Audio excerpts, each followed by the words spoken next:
So today we're in yet another place I've wanted to see since I was a kid. In 1864 into 1865, the Union Army knew that if they could cut Richmond out of the equation, then they would be able to put this sword in the side of the Confederate Army, and maybe once and for all end the American Civil War. Well, that's going to come into a reality in the place we're standing today. Today, we're in Petersburg, Virginia, and behind me is the famous crater.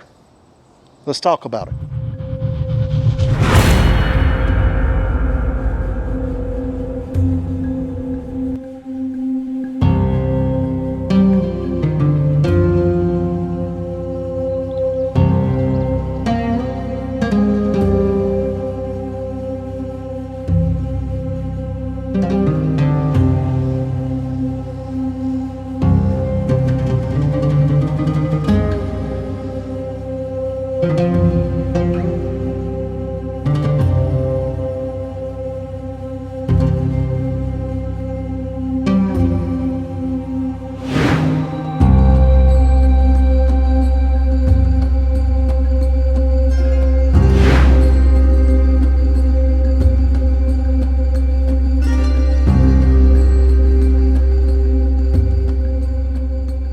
Okay, so before we could really dive deep down into the Battle of Petersburg, I first need to tell you about what it actually looked like here at Petersburg at the time. Now, as you can see behind me, there's a bunch of trees, a bunch of foliage. All of that was not here during the battle. A lot of this was cut down to build this. And these are some of the reproductions of the modern era, which has been reconstructed here to show us what Petersburg would have looked like in the Confederate fortifications that were protecting the area and the city. Now, Petersburg was important because it had numerous railroads that were run through the town.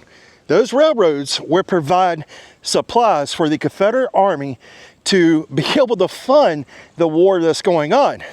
Not far away from Petersburg was also Richmond, the capital of the Confederacy. Now, if you could take Petersburg, you could cut the head off of the snake, stab the Confederacy in the side, and that could possibly end the war. Grant knows this. Ulysses S. Grant knows this. He knows if he can take Petersburg, then he could kill the Confederacy. That's what's going to take place here in 1864 and 1865. The later part of 1865, well, Grant's hesitant to attack. One, because, well, the Confederates are fortified in positions such as this.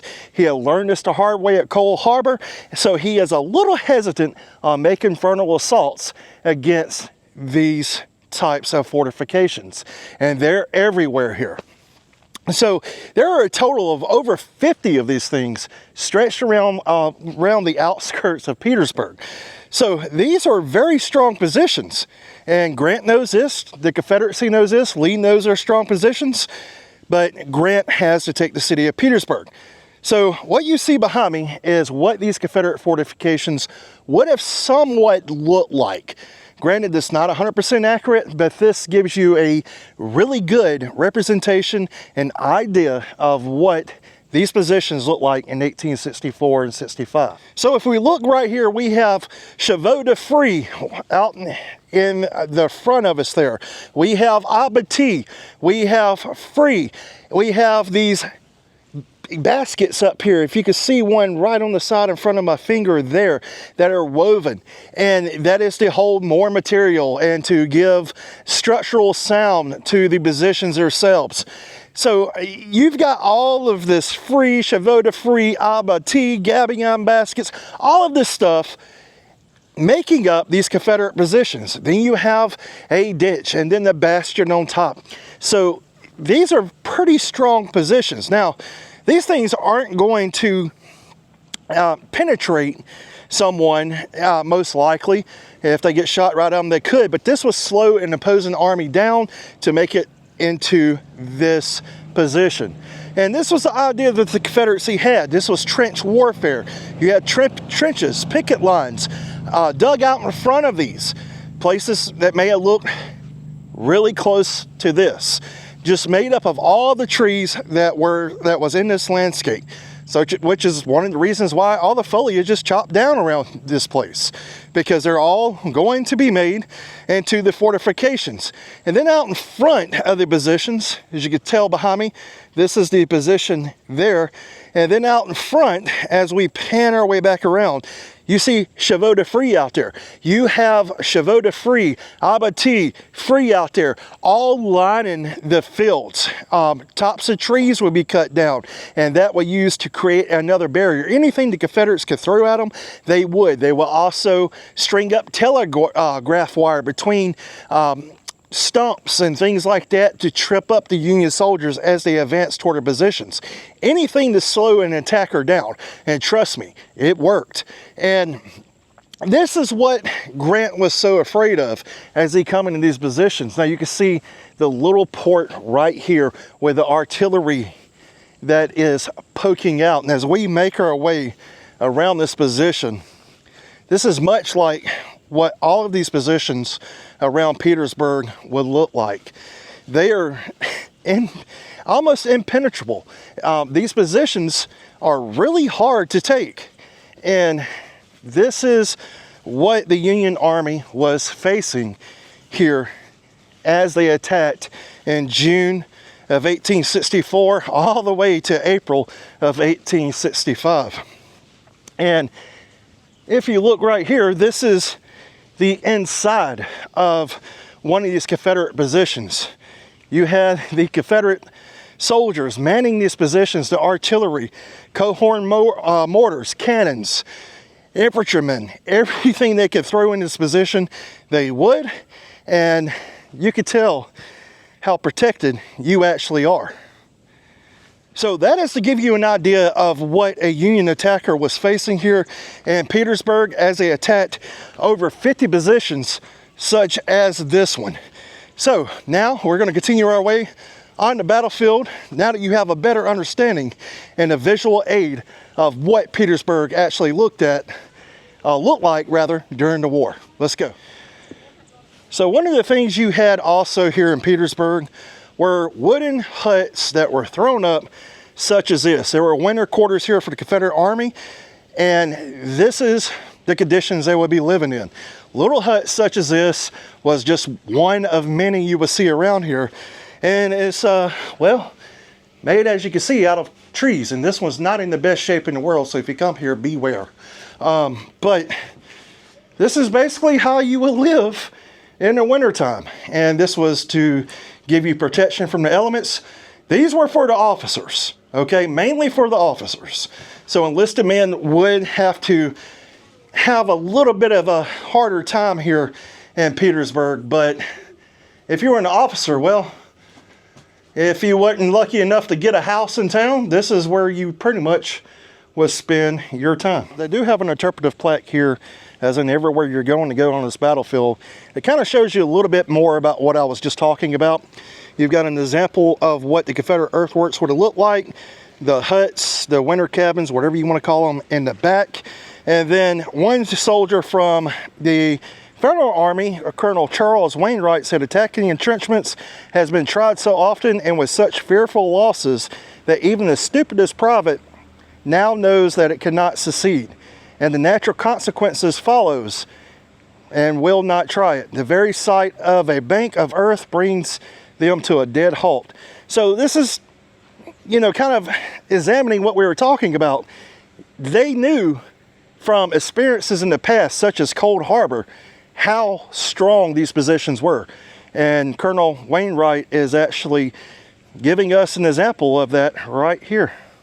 So there's also another interpretive plaque here highlighting a very pivotal part of what we're talking about, and that is the African-American colored troops here at the Battle of Petersburg.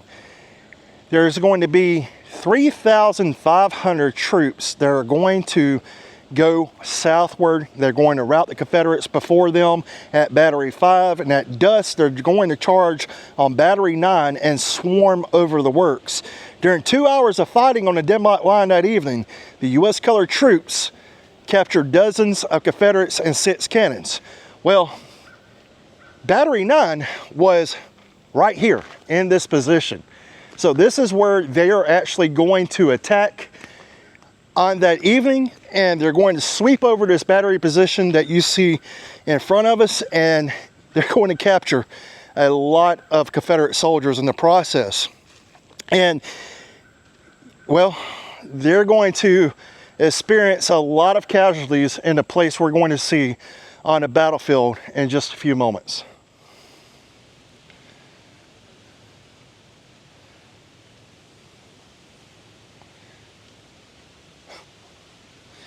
And there's the little assistant. She is recording nature. So right here, you just saw the cabin right in front of us. And they have another placard here that's talking about the winter quarters of 64 or 65. Union soldiers fought not Confederates, but boredom and toil. They drilled, they primped their huts, they read mail, newspapers, they played, and they waited for what was coming, and there was a hard fight coming indeed. So yeah, this is a really good depiction at what it would have looked like with these mini huts here in some of these areas. Now, Tim Blythe of the 50th New York Engineers said the romance of a soldier's life disappears in a siege. The chance of scenery and lively marches are gone, and the same momentous, unvaried rounds of toil take their place. Sunday and weekday are all alike. So every day is the same as the next. So, and well, that's what the Union Army is facing here, but as well as the Confederate Army and placed in Petersburg as well. So really good representation of some of the huts that both armies would have made winter quarters at some point during this siege and other sieges throughout the war. So after being attacked on the 15th, that evening, the Confederate Army is going to push back to this position that you see here along this creek. You see the original positions just across from you here. And this is where the Confederates, on the evening of the 15th, are going to come back to. Now, Union General William Smith is going to decide not to press forward after dark on June the 15th. That is going to offer General P.G.T. Beauregard's troops in this position a chance to fortify these spots. They're going to dig with anything they could find, plates, cups, spoons even. Anything they could grab to dig and fortify this line, they're going to do it. They're going to be throwing trees up here, and the works that you see in front of me are going to be a result of that June the 15th building of the Confederate soldiers. Now, a fresh Confederate division up under General Robert Hoke will arrive, but he's going to be too late to oppose Smith's attack, but he's going to push out along the Prince George Courthouse Road. The Union Army is going to attack the road in the areas you see right behind me. They're going to attack left and right, and they're going to attack this position that the severely outnumbered Confederates are going to be holding. Now, this is going to play a havoc role on the attacking Federals on June the 16th of that evening. Over 2,500 Federals will lay killed or wounded in this spot. Now, in front of them were 14,000 Confederates. 80,000 Union troops in total would be making assaults here and in the vicinities around this place. So how can 14,000 Confederates hold off that many Federal troops? It's easy. What you see in front of you, these earthworks. And this is going to play to their advantage. These fortifications around Petersburg are going to play one of the biggest roles in American military history. And this is one of those places that will play very key here in Petersburg.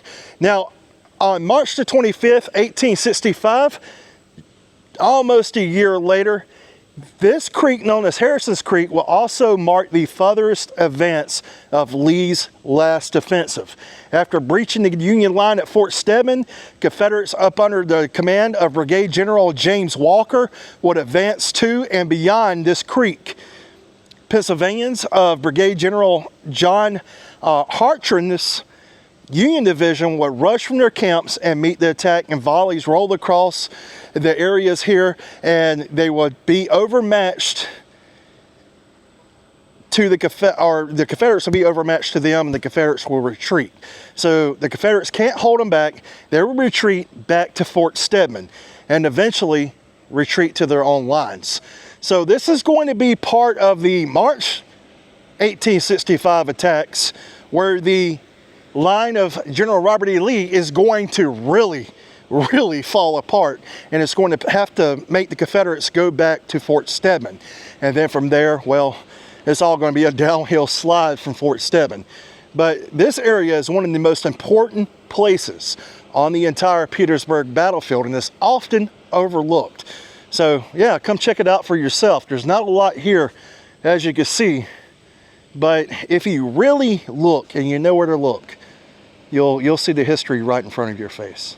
All right, so we have made our way now on the Petersburg battlefield to a place called Fort Haskell. And directly behind me, over the works you see where those trees are in the distance, is going to be Fort Stedman. Now, both armies in 1864 are going to fight over some of this ground, but Fort Stedman behind me is going to be built by Union soldiers who are going to try to put up some kind of lines here to take Petersburg. Now, Lee, it has it in his right mind, rightfully so, that it's not a good situation for him. So he's going to charge General Gordon with being able to launch an attack on Fort Stedman right behind me across this field.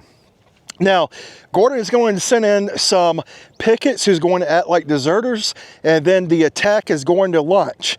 Now, the Confederates are going to look like they have the upper hand for a little while before Union guns from here at Fort Haskell, where I'm currently at, are going to put a kink in the whole ordeal. The Union guns here at Fort Haskell are going to cover the Union Army at Fort Stedman, and they are eventually going to push the Confederates back. And this has been called Lee's last offensive, and that is the attack on the fortification you see right behind me. Pretty cool. So we see here on this interpretive plaque, as you see Fort Stedman directly across the field, daylight March the 25th, 1865 would bring furious fighting to Fort Haskell, where we are right now. Dazed Union survivors of the attack across at Fort Stedman are going to start making their way into here at Fort Haskell, and Southern artillery and captured guns at Fort Stedman are going to start bombarding this position. Union artillery to the south, thinking Fort Haskell had fallen, opened fire too. Then soon after daylight, as the helicopter flies over, a Confederate division is going to move out of Fort Stedman and attack Haskell through a ravine that's just in our front. Union infantrymen and 3 cannons along this parapet of Fort Haskell are going to rake these Confederate lines with fire. And only a few of these Confederates are going to make it out of this ravine in front of us. So guns from here at Fort Haskell are going to rake this field in front of us in this ravine with fire, and only a few Confederates are going to make it out of here. Pretty cool. Now, George L. Kimmer of the 14th New York Heavy Artillery is going to say our thin line mounted the baquet and the wounded and sick loading the muskets, while those with sound hands stood to the parapets and blazed away. So he's describing the action here in this exact position as these guns are pointed down on the ravine. Now, this area of the battlefield to me gets kind of confusing sometimes, because there's action here in 1864, there's action here in 1865. So yeah, it could get kind of confusing kind of quick, but hopefully we haven't goofed up too much here. But nevertheless, this is one of the most important places in America, because this is where Lee's last offensive is really going to take place, and this is going to start bringing forth the end to the American Civil War right in this location. Pretty neat. So we're going to continue on the battlefield here in Petersburg, Virginia, where the hot Virginia sun is beaming down in all of its glorious sunshine and making me beat up with sweat. So just makes you think about the soldiers that lived in places like this here in Petersburg at the time. During the winter, it gets very cold. During the summer, it could get very hot. We're a long way from Alabama, man. It still feels good compared to Alabama weather. So right here where we are right now is basically the stepping off point on July the 30th, 1864 for the African-American Union soldiers who are waiting to enter the battle of the crater. Ahead of them in line were white Union troops struggling to advance because of the Confederate fire and the confusion that were crowding the hole that had just been made by the explosion. And these African-American Union troops would sit here in these positions right in front of us, if you can see the trenches out through this overgrown wooded area, and they will listen as these sounds of that battle would grow louder and louder and more aggressive. And soon they would stand and they would start making their way for the wounded, going to the rear. So they would stand up where they were, help the wounded get by, let them pass, and actually see the men coming from what lies in front of them. Could you imagine what would be going through your brain if you're sitting here in this position, hearing all of this loud noise coming from in front of you, men screaming, men dying, and then seeing the wounded come back through your lines knowing that you're going in there next? Now, they would experience everything from flesh wounds to those that are close to death coming through, those who are actually dying. You can hear the moaning and the groaning, and you can hear the men, like one soldier said, growing and moaning like wild beasts. Colonel Henry Thomas would say that they will be able to hear the moaning and bellowing like wild beasts. We stood there for over an hour where this endless procession of wounded men passing. There could be no greater strain on the nerves. Unable to strike a blow, we were sickened with the contemplation of revolting forms of death and mutilation. At 7:30 a.m., these African-American troops and their commanders in this location were finally ordered to make their assault towards the crater itself. So we're back at this spot at the crater to talk about what happens here. And we can only end this portion of the Petersburg series here with this spot. So let's talk about this horrid pit behind me. So this is something I have wanted to see since I was a kid, seeing the pictures such as the one on the interpretive plaque in front of me, and hearing the stories of this famous place beyond this fence right in front of me. This is, ladies and gentlemen, the crater here in Petersburg, the famous crater, known for its role that it would play here during the siege of Petersburg and the famous charge of the African-American Union troops. Now, this charge is going to occur at 4:40 a.m. on July the 30th, 1864, as men of Captain Richard Pegram's battery and 2 South Carolina regiments lie sleeping here at Elliott's Salient, where we are now. A moment later, this very place, this very spot in front of me that you're looking at right now, will turn into a smoking hole, 170 foot long, 80 feet wide, 30 feet deep. 278 Confederates would die in the blast, as a mine up under this position, built by Union soldiers, would explode and erupt chaos from under the ground where they're sleeping. Two 1,700-pound cannons will be hurled completely out of the works up into the air, and the depressions of 4 magazines, the rooms that held the powder, would explode by Colonel Pleasant's men and are still visible inside of the crater. After the battle on July the 30th, the Confederates incorporated this into their earthworks. Years of erosion and removal of over 669 bodies from this crater and the surrounding fields in 1866 have helped kind of alter the site's appearance. And that's what I first thought too when I entered here, is it doesn't look as impressive as I was expecting. But it's 160 years later, almost to the very exact day. Today is July the 31st, 2024. So 160 years and 1 day later, we're standing in this spot for the very first time. How cool is that? Now, the explosion that would occur here would clear the Union path to Petersburg. But instead of pushing through, the first waves of Union attackers simply stood at the crater looking at this scene that they have just seen unleashed in front of their eyes. They will look down into this crater and just see the utter devastation. Union hesitation would then allow the Confederates to regroup, and Southern batteries would fire from right to left, or from the right and the left rather, and the Federals would crowd into this crater for protection, and also some in confusion.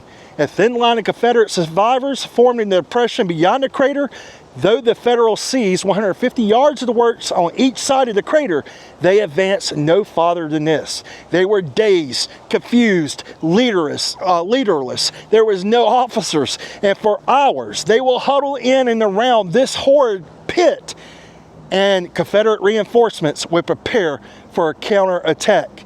15,000 Union attackers, including 4,300 African-American troops, never reached their immediate objective, which was the heights of Cemetery Hill. Sound familiar? There's a Cemetery Hill in Gettysburg.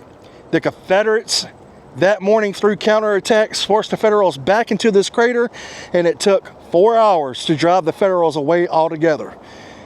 Grant would call this a stupendous failure, and there's going to be some people who are going to get dismissed in the Union Army because of what happens right here. You know, this place is a place I have wanted to come, no joke, since I was like 8 years old. I've heard the stories, I've heard all of the myths and tales behind it, and it's just been a place I've wanted to visit since. And I'm gonna show you a little bit more around this place before we get out of here and head to our next location for our next episode here on the channel. So let's explore a little bit more real quick, and then let's call it a day. So the Confederates will also dig counter mines here, and they were suspect a Union mine, and the Confederates, in lieu of this, would dig 2 listening galleries here to listen as to what is going on, to see if they could tell what is happening here. And they narrowly missed striking the Union tunnel. You can see how close this actually was. Here's the Confederate counter mines here, and here is the crater itself. So they were not far off of it. Now, the Union Tunnel is deeper, and the depressions here were caused by the cave-in of these galleries that were here when the explosion actually happened. So the galleries were actually up underneath here, and this is going to be cave-ins of these galleries and other Confederate works. And this is a truly extraordinary place to visit. And then you have a monument here on this hill.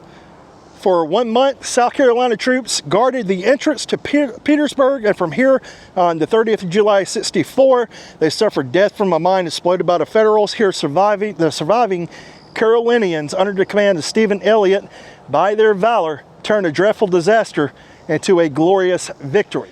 So by all senses of the imagination, the Confederates should have lost this battle right here. But they did not, because of Union hesitation and for them getting confused. Well, this would be kind of a lost cause for the Union Army at that point. And guys, if you do come here, remember, keep off the earthworks. Don't get on the earthworks. Help preserve them. So the wooded spot you see in front of me, back then I don't think this would have been wooded, but by 8:30 a.m., 4,000 African-American soldiers known as United States Colored Troops, the USCT, was swept by this place northward along open ground, capturing Confederate troops, battle flags, and nearly 300 yards of trenches. Twice they charged westward from these captured trenches across the field toward Blanchard Cemetery. Each time they were stopped by devastating Southern artillery and rifle fire. While attempting a third charge, the Confederates counterattacked. Some of the USCTs retreated to the crater right behind us or back to Union lines. Sweeping them with support, Federal troops who had just arrived, other USCTs stood their ground and were among the last Union soldiers north of the crater to leave. By battle's end and in defeat, these men suffered the greatest number of Union casualties. Yet they advanced farther than any Union division on this field. And then this is talking about the Confederate counterattack. Captain James E. Phillips of the 120th, or the 12th rather, Virginia Infantry would say, I counted 21 Union flags flying from the crater, which is in the position right in front of us, and these works. The sight gave me no hope of ever getting away alive. You gotta remember, things such as Fort Pillow had taken place. The Union African-American soldiers were some of the most fierce fighters you can encounter. They had a lot to fight for, and they know that no quarter would be given.